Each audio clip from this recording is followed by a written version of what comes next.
Welcome to Tuesday Talk with Bim Group. I am Deanna Sizemore, your host, and we gather here every other Tuesday at 2 p.m.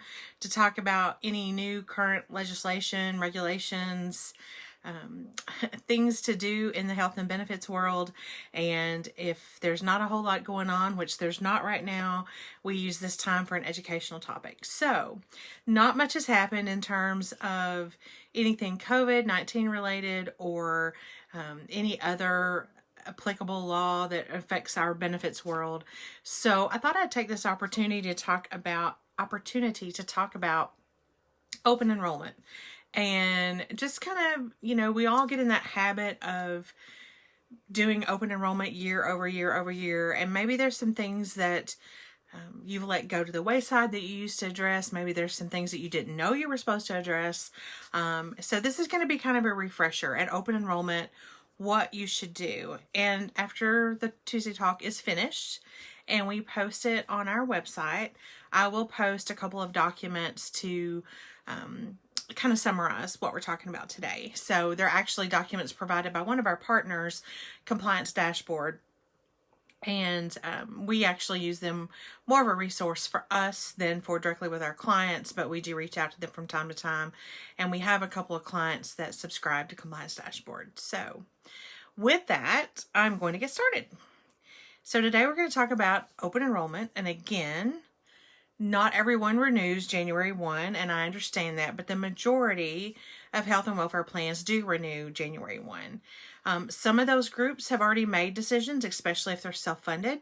Some of those groups may be in the throes of making a decision, and some of the smaller groups that are fully insured are probably just now starting to talk about it because we are dependent upon the carrier to get us the renewal information, and they have 60 days prior to the renewal date to get that to us. So with that being said, there are some things you can do while waiting for that renewal to arrive or a renewal decision to be made to be sure that you're prepared for open enrollment. And this should be done year over year over year. So I will post a document. It's called, it's kind of a checklist for open enrollment. So with open enrollment, you need to look at first who is going to receive open enrollment packets or open enrollment materials. So that could be all eligible employees, COBRA qualified beneficiaries. That's the one that tends to be forgotten sometimes because they're no longer employees, but they're on COBRA. It may be a former employee's spouse who's on COBRA or an employee's former spouse is on COBRA, and those folks tend to be forgotten. But you have to treat a COBRA qualified beneficiary just as you would an active employee. So all eligible employees, COBRA qualified beneficiaries, active employees, new hires. If you have retiree medical coverage, they would need to receive the information. Spouse or dependent of a deceased retiree participant, again, if you offer retiree coverage. And then anyone who is subject to a qualified medical child support order. So if employee A has 2 children by his ex-wife and they are covered on the plan, the 2 children's guardian should get that open enrollment material. So, or that could go to a legal representative, however it is working under that qualified medical child support order. And then any guardians or representatives of incapacitated persons. So if you've got someone that's not able to make a decision for themselves, maybe this employee that's been hurt, or maybe they are sick and they're incapacitated, you're going to want to get that information to a person that can make a decision on their behalf. So what do we talk about at open enrollment? Obviously, you're going to talk about your benefit plans, any changes to those plans, any changes to the drug plan. You're going to provide notices, an annual notice packet, as well as regular notices. And, of course, rates. You're going to talk about rates. So, again, if you're in the throes of a renewal decision, you probably don't have those yet. But you can be thinking about how you want to communicate that and in what fashion. And by that, I mean, do you want in-person meetings? Do you want Zoom meetings? Do you want a voice over PowerPoint? Do you want just a printed employee benefit overview that talks about the benefits, maybe with a cover letter from HR? Do you want employees to actively enroll every year, or do you want to have a passive enrollment where any elections they currently have carry forward to the next year? Another thing to think about is options for the health plan to help reduce cost, whether that is wellness incentives or wellness charges, and then spousal audits, spousal or independent audits, and spousal waivers or surcharges. So it's never a bad idea to do a dependent audit to ensure that anyone that's on your plan is supposed to be on your plan. I'm sorry, that everyone that's on your plan is supposed to be on your plan. And if you're looking at a way to maybe move some spouses off the plan, you may want to consider a spousal surcharge or a spousal waiver. One of the things that I think may be of interest, if that's something you're considering, is recently I did a podcast with ClearTrack HR where I talk about spousal waivers and surcharges and kind of the differences and nuances and why you may want to do that. So we can also link that podcast under the Tuesday Talk information as well. Open enrollment, again, active or passive, there's no requirement either way. It's just employer discretion. And then, you have to deliver these enrollment materials. So with enrollment materials, again, we talked about annual notices. If there's a change to the benefit plan, you also have to include a summary of benefits and coverage.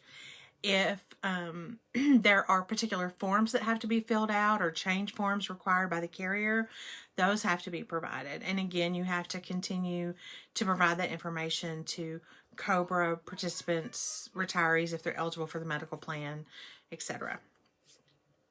Some side pieces to open enrollment that you may not think about is updating your ERISA plan document and summary plan description. So I don't believe we've talked about this in depth, and this is on my to-do list of topics to cover, but every health plan with 2 or more participants that's sponsored by an employer is required to have an ERISA plan document and summary plan description unless it's a government entity or church plan. The plan document and SPD have required ERISA language included in them that is not included in the carrier certificate booklets that are provided.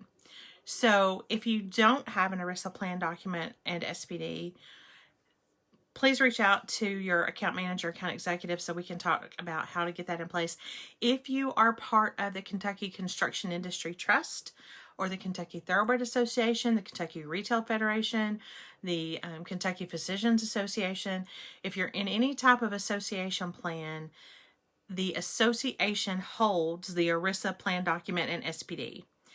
If you have any benefits outside of the association, then you would need an ERISA plan document, SPD, for those plans outside of the association. So again, if you're in the association, you don't have to worry about having correct documentation because it's handled at the association level. You also need to have the various notices, which we talked about. One of those notices is the Medicare Part D credible coverage notice. I think we talked about that last time or time before last. That's required every year by October 15th, but as long as you've done it in the last 12 months from October 15th, you don't have to reissue it again. And then there's also a notification to CMS 60 days after your renewal that you need to do. Again, we talked about COBRA. Participants get the same type of coverage. So as you think about open enrollment, a short checklist would be confirm your plan details, benefits, what's changing, your payroll deductions. Are we including a wellness incentive or surcharge? Are you including a spousal waiver or surcharge? Decide if you want an active or passive enrollment. If you want active, what information do you need to collect? Do you need to get enrollment forms in order? Do you need to update your notices? Do you need to get a correct summary benefits and coverage or benefit summary from the carrier? And then how are you going to distribute that information? How are you going to present that information to employees? In-person meetings, Zoom, voice over PowerPoint, email, printed EBO, whatever that may be. Once all that's delivered, then how are you getting the information back? How are you going to confirm those benefit elections? How are you going to integrate the new enrollment information into your current system? and then obviously review your enrollment results. So those are just some kind of high level open enrollment think abouts. In addition to the normal open enrollment, we now have a COVID consideration for open enrollment. So things that's changed over the past year, you want to update your plan document in SPD to include any of the COVID-19 regulation changes. If you need to include information on the Families First Recovery Care Act, where we have emergency paid sick leave and emergency family medical leave. Do you need to include information about extending an HRA time frame? Do you need to include information about open enrollment being extended for extenuating circumstance for maybe someone who did not have benefits before COVID, wants to elect COVID now, and just confirm that your plan documents and ERISA summary plan description are up to date. Your carrier certificate booklet is not going to have eligibility information in it. Eligibility information is in the ERISA plan document. So anytime you see a carrier certificate booklet, when it gets to the eligibility section, it will usually say, see employer, refer to your employer book, refer back to the employer, whatever they say, because those are not specific to each and every employer. Those are filed certificate booklets with the Department of Insurance. I hate to use the word canned, but they are canned for that benefit plan, and they'll have your company name on them, and possibly a contact name or number or policy number, but it's not going to have any more than that. So that ERISA summary plan description and plan documents serve that purpose. And again, if you don't have one of those, let me know. If you're in a trust or association, it's handled at the trust or association level. Then when we get into notices, this is something that is near and dear to my heart. I really feel like we do a good job letting our employers know about notices. If you subscribe to our partner HR service, you have access to create notices at your fingertips at any time you want. You just need to go in, complete some information about your the employer and your plans that you offer, and you can print a packet of notices that encompasses all of the annual notices, plus a CHIPRA notice, plus a Medicare Part D notice, plus a health insurance marketplace exchange notice. So some of those are due upon hire, some of them are due annually, some are due upon certain events happening, and some are due when a person is eligible. So with our notices, if you are not subscribing to HR service, you're getting a template from your account manager, account executive to fill in the blanks. And that template is the most up-to-date notices at the time it's being printed. We update those about twice a year so that you can always have the most current information. I normally suggest you put that in a new hire packet as well as open enrollment. That way you cover your bases and you don't have to try to remember, oh, I need to give this set of notices at this time and this set of notices at that time. One of the documents we'll put on the Tuesday Talk website is when to distribute notices. And it will talk about every notice under the sun, some that may not even apply to you if you're fully insured. For example, adverse benefit determination. If you're fully insured, you're never going to use an adverse benefit determination. That's going to come from the carrier.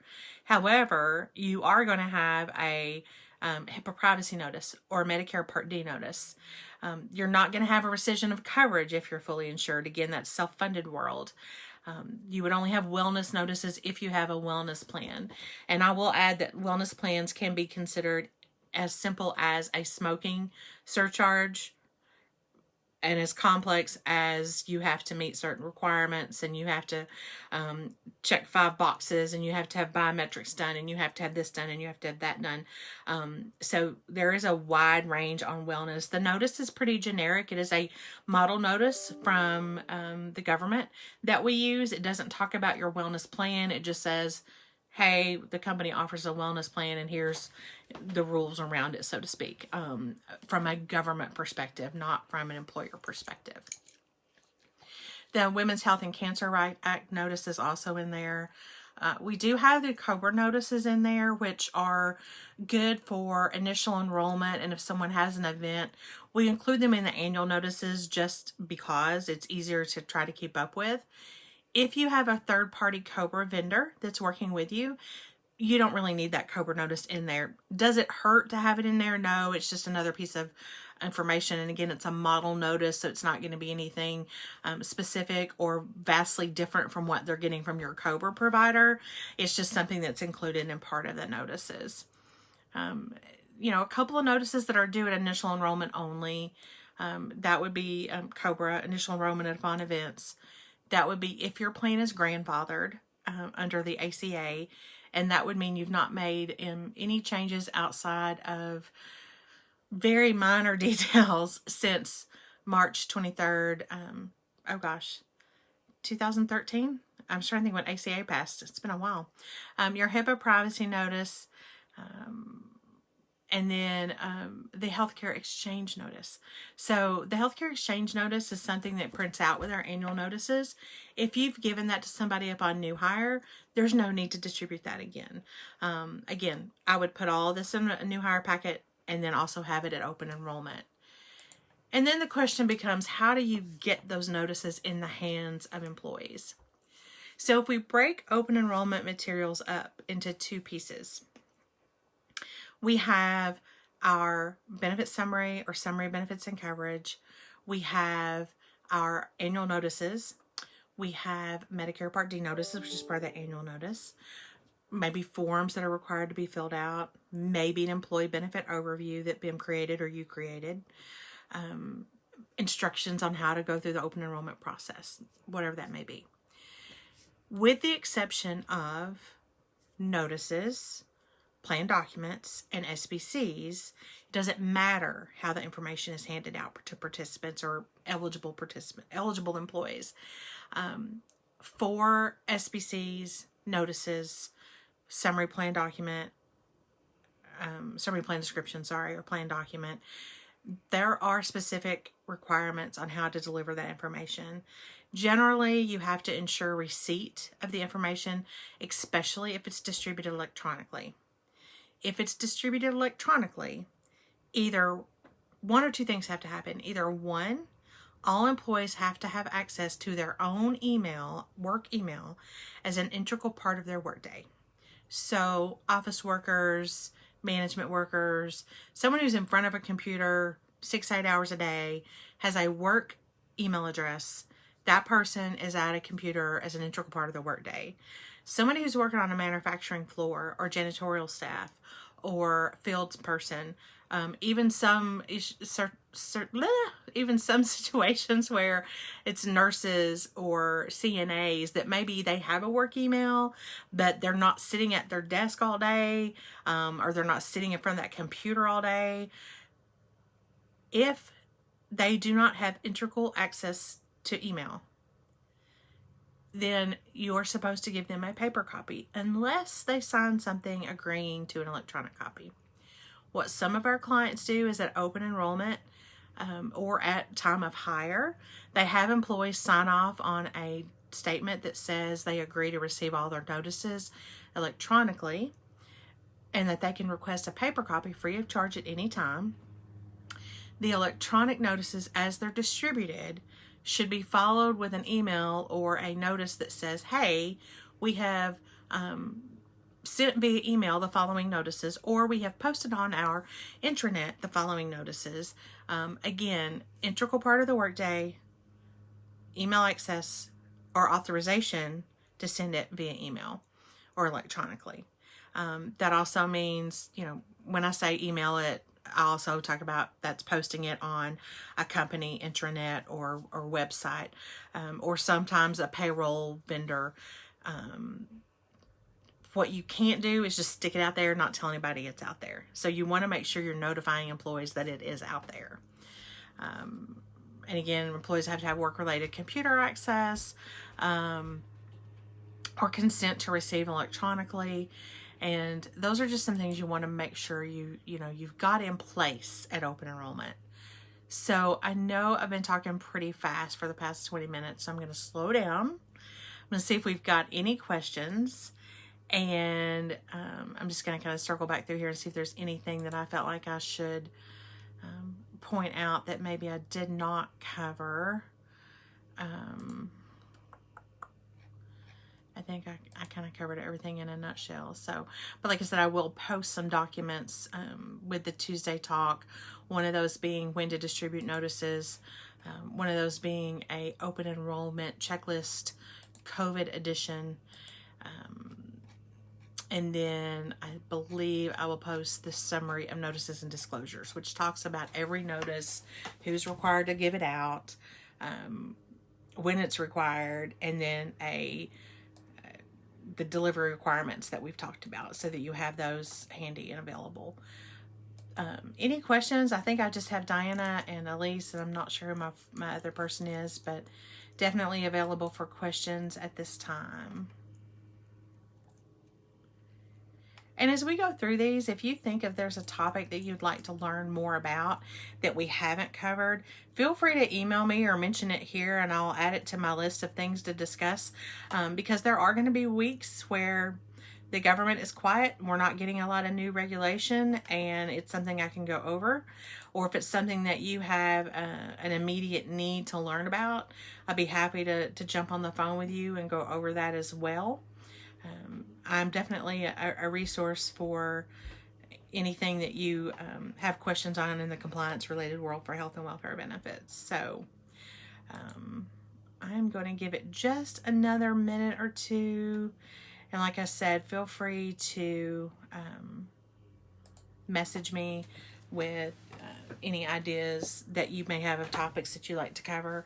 Also, if you think of a question later, once we hang up from here. So I know that was, again, a lot of information in a short amount of time, but happy to answer and address any questions that you guys have. So, okay. Well, I'm not seeing anything right now. I'm just double checking to make sure I haven't missed any questions, because sometimes I don't get questions on my phone. Oh, wait, here we go. I know it's early, but we're going to have to do those dang 1095s this year. Yes, as of right now, you're still going to have to do those dang 1095s, Diana. I know they're your favorite. Yep, those are still in play. Every year they talk about the information that's on the 1095s, and they've talked about reducing it. They've talked about adding to it. I don't know that it'll ever go away. We can hope. So yeah, more to come on that. So I'm sure we'll have a Tuesday talk about 1094, 1095s. And I'm going to bring, Diane, I'm going to bring you on as my expert, my expert client who can talk about 1094 and 1095s. Oh, I think that's how we bonded, right? Oh my goodness. All right. Well, if we've got no further questions, I will let everyone get back to their work day, and we will see you again in 2 weeks. And again, if you've got any questions or thoughts on topics you'd like to hear about, please feel free to drop me an email. It's deanna@bimgroup.us, and I will put that in the comments here just so you've got it. So, okay, Diana. All right. Well, everyone have a lovely afternoon, and we will talk to you in a couple weeks. Thank you.